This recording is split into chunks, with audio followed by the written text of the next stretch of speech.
i-total natin kabayan kung magkano sumatotal ang aking natanggap na biyaya mula sa Government of Canada.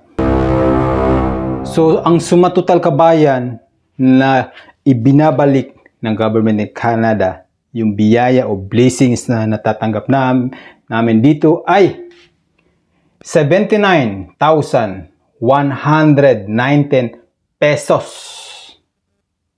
Oh my God, ang laki ah. Di kaya malugi ang Government of Canada nito.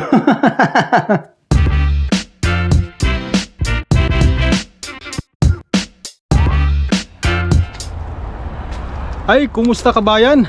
Ayan, bumili lang ako ng coffee kasi day off ko po ngayon. So hindi nawawala ang coffee. Coffee is life. Malapit lang yung bilihan ng coffee dyan. Yan dyan sa baba yung Tim Horton. At sa ngayon, malapit na Abril, ano? Halos next week, Abril na. Pero ayan, kita nyo naman, no? Bubuhos pa yung snow. Ang lalaki na mga butila binuhos na yung snow. Ayan, no? Ang makapal na, oh. Oh. Umaraw na yung nakarang araw, eh. Akala ko tuloy-tuloy na. Akala ko spring na. Ang bihira. Akala ko magsa-summer na. Pambira, parang mag-winter uli, ah. Grabe, oh. So ngayon ay Friday, March 28, ano? Birthday pala ni Tatay Digong. So batiin natin, happy birthday Tatay Digong. Sana nasa maayos sa kalagayan, ano? Nakakalungkot yung pangyayari. At binabati ko rin siyempre yung mga subscriber natin na nasa Luzon at saka sa Visayas at Mindanao. Lalo yung pamilya ko nasa Davao, no? So siyempre bisayain natin. So hinaot ko na okay lang ang tanan, malinawon. Kasi alam ko maraming mga nagarally ngayon, peace rally, ano. So hinaot lang sa mga kapatid natin na mga kabisayaan dyan sa Visayas at Mindanao na sana mapauwi na si Tatay Digong. Nakakalungkot na pangyayari, ano. Ay nako. So dito sa Canada kabayan, ito yung ano, parcel lock namin, ano. Usong-uso pa rin dito kabayan yung postal, yung address kabayan, napaka-importante dito sa Canada. Okay, kung mag-change ka ng address, kailangan mong i-inform ang government. So kukunin ko lang yung ano ko dito. Meron akong mga mail siguro, titignan ko lang.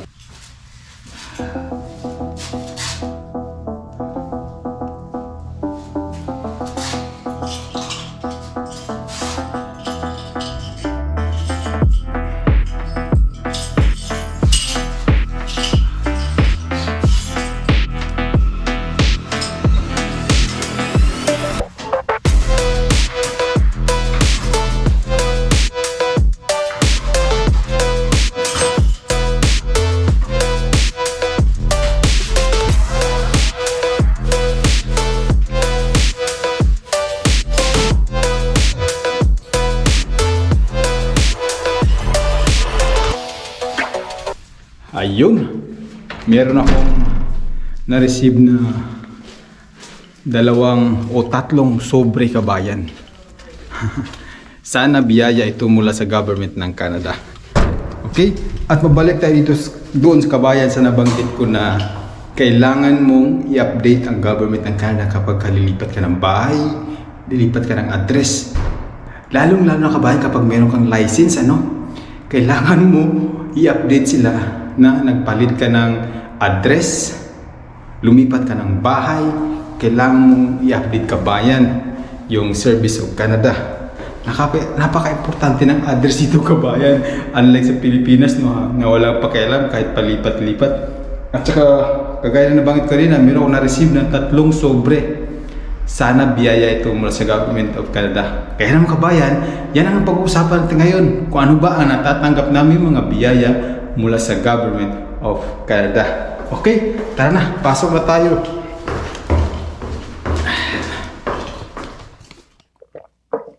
Sarap talaga magkape. Welcome back po ulit kabayan. This is Dads from Dads Info TV. Mula po dito sa Ontario, Canada. So in this vlog nga po kabayan, kagaya ng nabanggit ko kanina, ang pag-usapan natin ay blessings o biyaya na natatanggap namin mula sa gobyerno ng Canada. Paalala lang po kabayan, disclaimer lang, paumanhin po, ang vlog na ito ay hindi po o walang intensyon na ipagmayabang. Okay? Hindi ko po piniplex yung mga biyaya na natatanggap namin doon sa Canada, lalong-lalo na kasi usaping pera po ito. Alam ko maraming mga negative comment patungkol o sa usapin sa material na bagay, lalong-lalo na ang pera. Kasi naman dapat wala tayong pag-uusapan, basta pera, kabayan. Pero subalit, ako po ay so grateful. Nagpapasalamat po ako sa gobyerno ng Canada. Kasi ang gobyerno ng Canada, kabayan, ay walang kinikilala na estado dito sa Canada. Temporary foreign workers ka man, kagaya ko, residente, Canadian citizens, lahat ay pantay-pantay ang ng pagtingin ng gobyerno ng Canada. Sana ganito rin sa Pilipinas, dito sa Canada, kabayan, lalong dito sa Ontario, kung saan ako nakatira, ay isa sa pinakamataas na tax. Okay? O saping biyaya tayo dito, kabayan. So ito na, okay? Nakita nyo naman kanina, kinuha ko yung mga sobre doon sa mailbox. At ito na nga, kabayan. Ito yung na-receive ko kayo na, dalawa, silyado pa ito. Sorry, tatlo, silyado pa ito. At saka itong dalawa, na-receive ko, itong kulay puti, bukas na ito, open na, na-receive ko to February. February. I-share ko sa inyo kung ano to. Ito naman, bukas na din, na-receive ko this March, this month, last week. At saka ito ngayon naman, tatlong sobre. Kagaya ng nabanggit ko yun sa Canada, lalo na sa Ontario, ay isa sa pinakamataas na tax. Subalit, kabayan, ay ibinabalik po yan ng Canada every year. Lalong this season. Okay? Ano ba ngayon? First quarter of the year ng 2025 ay filing of tax na. So, every year ay meron kaming tax refund. Ang laki ng tax refund ay nagdidepende sa sahod mo at sa tax deduction mo. Kung mataas ang sahod mo, tax refund, tax deduction, mataas ang tax refund. At hindi lang yan, meron pang mga incentives na binabalik ang Canada. Mga tax rebate, tax return, o tax incentives kung ano man ang gusto nyong itawag dyan. Okay? So, ito na. Kung tataka kayo, ba't ang daming sobre, gusto ko lang i-share na, o i-rewind ng konti, hindi po ako nakatanggap ng ganitong sobre last 2024. Gawa ng mayroong isang information o dalawang information na nagkulang or kulang sa aking account sa CRA. CRA, ibig sabihin, Canada Revenue Agency. Yung counterpart niya sa atin, BIR. Okay? So, 2024, wala akong na-receive na mga sobre. Ito na lang. Kasi na-update ko siya last January ata ko na-update yun. Kaya ito, binaha po ako ng mga sobre. Nagsidatingan na. Okay? Paalala ko lang, ang tax refund ay, ang laki nito na makukuha mo ay nagdidepende sa laki ng sahod mo, sa laki ng deduction mo. Okay? At bukod dyan, mayroon pang mga incentives o rebates. Okay? Unahin natin yung pinaka-unang sobre na receive ko. Na-receive ko ito February, February. Okay, buksan natin. Ano ba ito? Ayan. Cheque, kabayan. Okay? Cheque na nagkakahalaga po ng $200 mula po sa Ministry of Finance. Para saan ba tong cheque na to? Okay? Ang cheque na to ay para sa yung tinatawag nilang sa Ontario, kabayan, yung tinatawag nilang Federal Carbon Tax Refund. Okay? $200 tax-free. So, magkano ba yan in peso? I-multiply natin. So, 200 times 40. 40 ang palitan eh. So, in peso is 8,000, kabayan. Okay? Sa pinakaunang sobre. Tandaan mo nyo po, kabayan, ang mga ito ay hindi po tax refund. Mga ano po ito, tax rebate or incentives, kung ibang tawagin natin, ano, bukod pa sa tax refund na natanggap ko last year. Bukod pa yun, okay? So, ito yung pinakaunang sobre. Okay, baba natin yan. Yung pangalawang sobre na receive ko last week or last 2 weeks, sabihin natin first week of March. Ito po yun. Okay? Binuksan ko na rin kasi siyempre, dineposito ko na sa aking account. At siyempre, galing po ito sa gobyerno ng Canada. Ayan, no? Government of Canada. Oh, okay? At ang value nito, kabayan, 761.25. So magkano yan? 761.25 dollars. Canadian dollars, okay? Tax free po ito. Multiply natin sa 40. O, di ba? 30,460.80 centavo sa peso, ha? Yung cheque na to. So, ano ba itong cheque na to? Ang cheque nito, kabayan, ay ito yung tinatawag nila na ayan, nakalagay dito. Tax rebate para po sa GST/HST credit. In short, para po ito sa mga sales tax, kabayan. Okay, di ba? Kasi dito sa Canada, sa Ontario, mataas ang tax dito. Sa pagkakaalam ko, nasa 13% ang tax. O, di ba? Kapag bibili ka sa grocery, may tax po yun. Galing po akong Dubai. Nasanay po kami na walang tax ng income tax. Okay? Sa Dubai, walang income tax. Kung sumasahod ka ng 20 mil ang makukuha mo. Masahod ka ng 15,000, 15,000 makukuha mo. Pero dito, mayroon pong tax. Okay? So, pangalawang sobre. Magkano yun? 30,460 in pesos. In dollars, 761.52 dollars. Tax free po yan, kabayan. Okay. Now, ito na. Ito yung natitira, oh. 3 sobre. Okay, ito yung kinuha ko ngayon. Nasaksihan nyo naman. Bubuksan na natin. Teka, kape muna. Okay. Excited na ako kung ano ito. Okay, paalala lang. Bukod pa sa tax refund na makukuha namin dito sa Canada, makakatanggap pa ang bawat mamamayan ng Canada na mayroong ambag sa ekonomiya yung nagbabayad ng tax. Sana mayroon din ganito sa Pilipinas. Okay? Hindi yung mga buaya lang ang nakikinabang sa mga pundo ng bayan. Okay? Ayan na. Ano ba ito? Ay, mukhang cheque na naman, kabayan. Ay, ano? Cheque na naman. Diyos ko po. Ay, naku po. Whew. So, ang cheque ay nagkakahalagang $212.48 times 40. Oh my God. So, in pesos, 212.48 Canadian dollars times 40. So, in pesos is nasa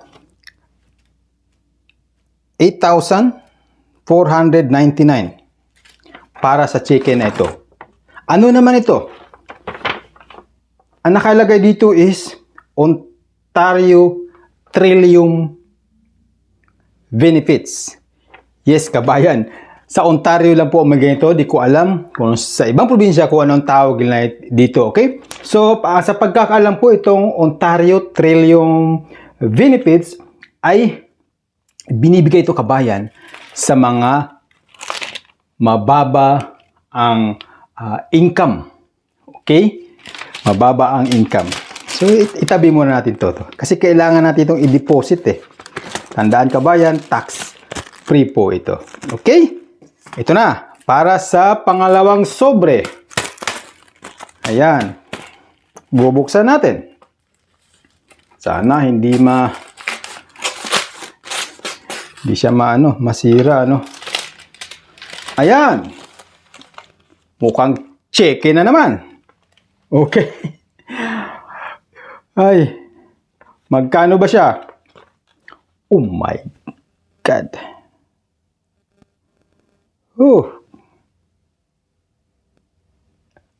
Ang cheque, kabayan, ay nagkakalagang $800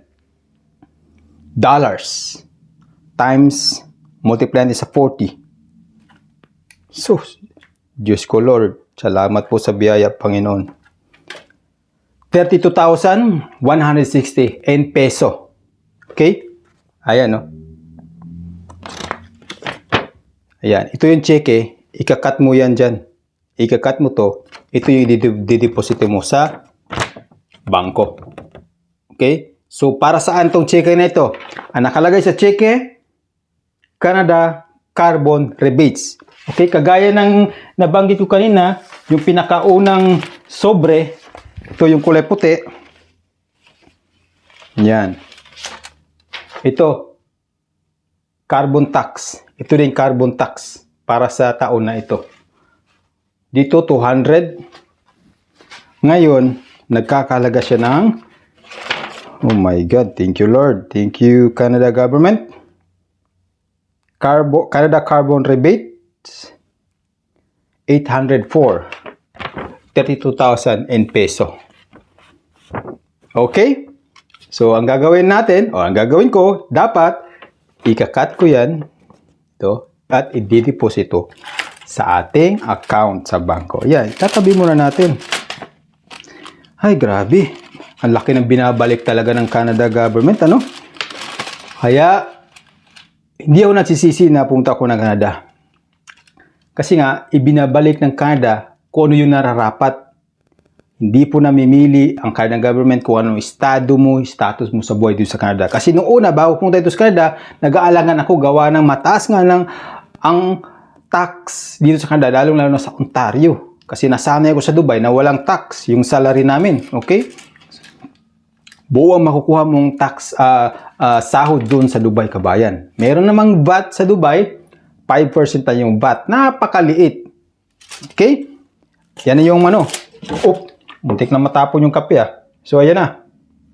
Dalawa na yung nabuksan natin, ano? Okay? Mamaya, itutotal natin kung magkano yung natatanggap nating benepisyo para makuha natin yung total amount. At ito pa, kulay puti. Di ko alam kung saan galing ito Pero nakapangalan naman sa atin. Ay, bubuksan na natin. Okay? Excited ako. Mukhang ibang klase ito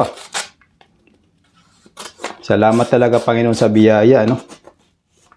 Napakabuti ng Panginoon. God is a good provider, kabayan. Ayan na. The moment of truth. Pakapain muna natin. Parang may matigas dito banda. Ito napufold. Ito, mukhang hindi mukhang plastic. Bubuksan na natin at oh my God! Driver's license. Ayan Driver's license mula po dito sa Ontario. Woo! Diyos ko po, Lord. Salamat talaga, Panginoon, sa biyaya. At ayan na. Oh my God.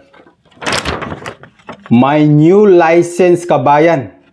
New license para sa Class 1A. Oh my God. Akala ko matagal pa siya, Kasi nabanggit doon, parang 4 weeks ang maximum. 4 weeks daw maximum. Ayan, nakadikit dito.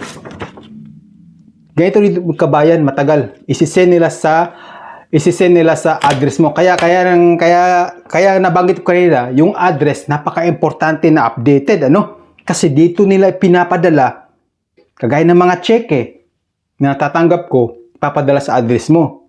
Kung lumipat ka, nagpalit ka ng address, kailangan mong i-inform sila kaagad.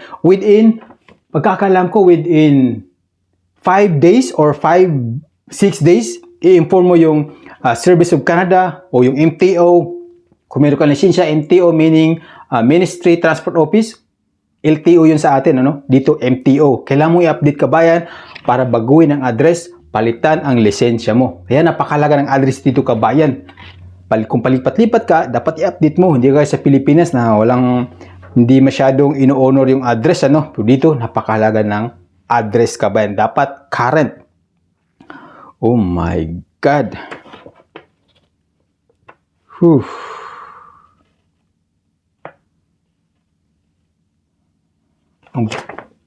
Ayan na. So, kapag nag-a-apply ako ng truck driver, kasi hinihingi ito kabayan, napakahalaga ng lisensya. Hinihingi nila yung license number, ano? Kaya hindi ako nakapag-apply doon sa mga employer na naghahanap ng license number. Kasi nga wala pa nga akong license number. Sa Dubai, naalala ko, kapag makakuha ka ng lisensya, agad-agad pag pumasa ka sa road test, agad-agad ipiprint nila. Meron silang printing machine. Unlike dito, ipapadala through mail. Okay? Ay, Diyos ko po, Lord. So, ayan. I-total natin kabayan kung magkano sumatotal ang aking natanggap na biyaya mula sa Government of Canada. Okay? Nilista ko siya eh. Okay? Yung pinakauna, 8,000 pesos plus 30,460 plus 8,499, okay, plus 32,160 pesos. Yung sumutotal ay, mali ata.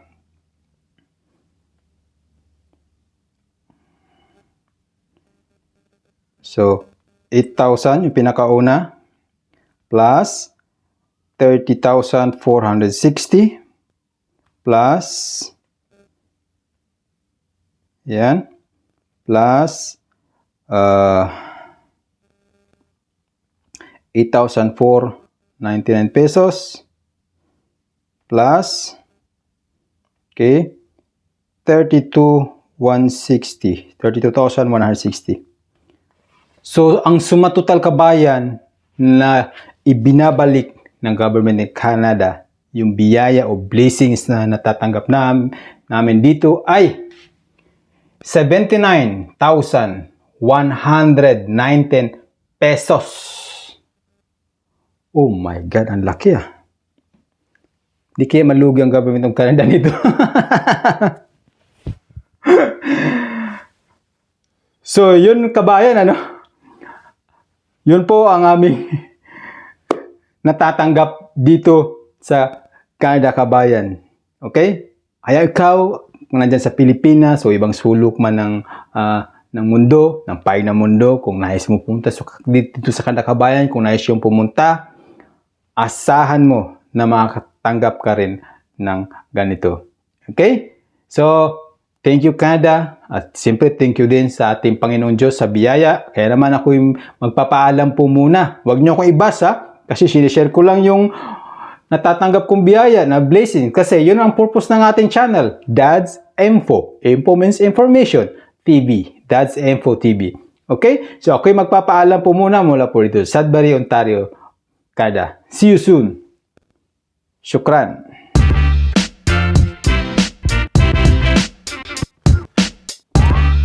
Sarap talaga magkape.